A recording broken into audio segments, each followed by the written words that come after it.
Hindi raw maganda ang pakiramdam ng grade 10 student na si Joan Viñas noong Lunes. Pero pinilit niyang makapasok sa San Jose National High School sa Tacloban City. Desisyong pinagsisisihan daw ng kanyang ina. Si Joan kasi, isa sa mga napuruhan matapos ang pamamaril ng mga kaeskwela niyang 15 at 14 anyos sa loob ng kanilang paaralan. Sana di ko nalang pinayagan yung anak kong pumasok kasi sabi niya, parang maano yung katawan niya daw, mabigat. Sabi ko, ikaw lang kung papasok ka, kaso may report daw sila. Nagpumilit siyang pumasok.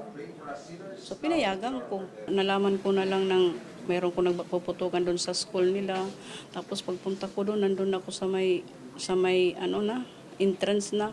Nakita ko yung anak ko na nakasakay na ng yung pahiga. Pagkita ko si Joan, yun, nawalan ako ng malay. Sa ulo tinamaan ng bala si Joan, na patuloy na nakikipaglaban ngayon sa intensive care unit ng Eastern Visayas Medical Center. Yung mata niya kasi talagang maga. Siyempre sabi ko, bakit ganun? Bakit nakapasok yung mga bata na may baril? Yung mga magulang nila, hindi ko alam kung anong ipinangaral sa kanilang mga anak. Ba't ganun? Abot-abot ang pagdarasal ng kanyang ina na malusutan ni Joan ang pagsubok na ito.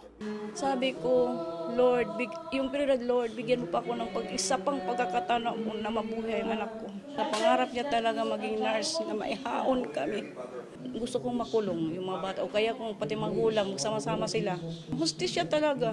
Nasa ICU rin ng ospital ang 15 anyos na grade 9 student na si Nathan Candelario na nabaril naman sa tiyan. Sa ilalim ng puso, tumagos sa tagiliran. Still recovery pa yun dahil natamaan yung intestine niya, tatlong butas. Halos gumuho ang mundo ng amang si Erwin. Lalo't 3 anak niya ang nag-aaral sa eskwelahan nang mangyari ang walang habas na pamamaril. Kahit sino man po, talagang masakit sa ginawa nila. Hindi maganda. Kahit ako, talagang nakaiyak ako sa ginawa nila. Talagang hindi maganda. Kahit sinong tatay, kung anong ginawa nila, parang gusto kong gawin din. Hindi makatarungan yun. Ano nais nyo mangyari ngayon? Talagang justisya po. Kailangan namin sa mga biktima. Ang markadong araw noong 22 ng Hunyo, hindi malilimutan sa kasaysayan ng eskwelahan.